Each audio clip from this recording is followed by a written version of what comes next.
hello mga lords! Magandang araw po sa inyo. At ngayong araw na to ay mag-harvest ako ng aking alugbati guys. Ito, ang dami ng dahon ng alugbati ko guys. Oh, ang dami ng sanga. Oh, right. Ayun guys, ay ulamin ko to ngayong tanghalian. Ito yung ulam namin, alugbati guys na gulay. Right. Ngayong araw guys ay ako ay di-off. Ako ay magluluto muna kasi mamaling guys ay pumasok sa trabaho niya. Kaya ako muna ang magluluto ng gulay ngayon guys. Yung dami ng dahon, no? Right guys, ito nga po ay aking tinatalbusan ng aking mga alugbati. Ito ay maganda sa ating masustansya ang alugbati guys. At kailangan magtanim tayo kasi mahal ang gulay ngayon. Right. Sariwang sariwa talaga guys. Napakasarap na gulay ang alugbati guys.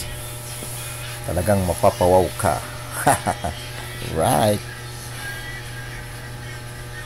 Bungkag ang bahaw niya guys pag itong ginulay nyo na alugbati na may halong labahita guys. Daing na labahita ang halo ko dito guys. Napakasarap talaga. Right. Yan, oh. Talagang napakarami ng sanga ng aking tanim na alugbati guys. Yung nakikita nyo sa taas guys, ang ating tanim na siling labuyo, napakadaming bunga din guys. Hitik na hitik ng bunga aking siling labuyo. Right. Siningay na naman guys. Oh, yan naman siningay.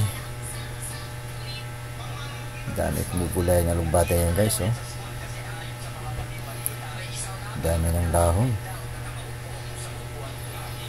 Ayan, oh.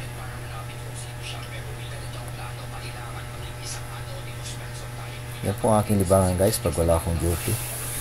Ako yung nagtanim-tanim sa harap ng aming bahay.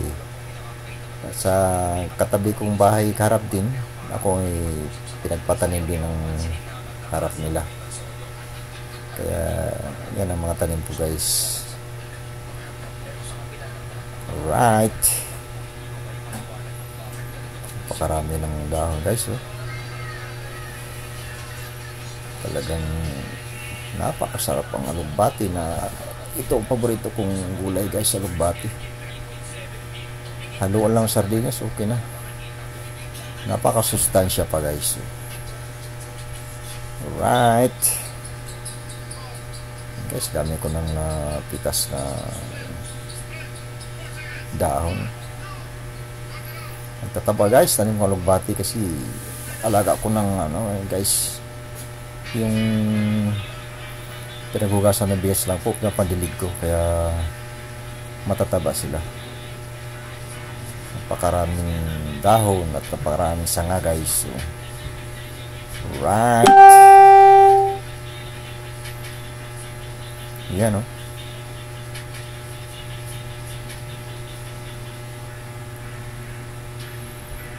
Dami na guys. Oh,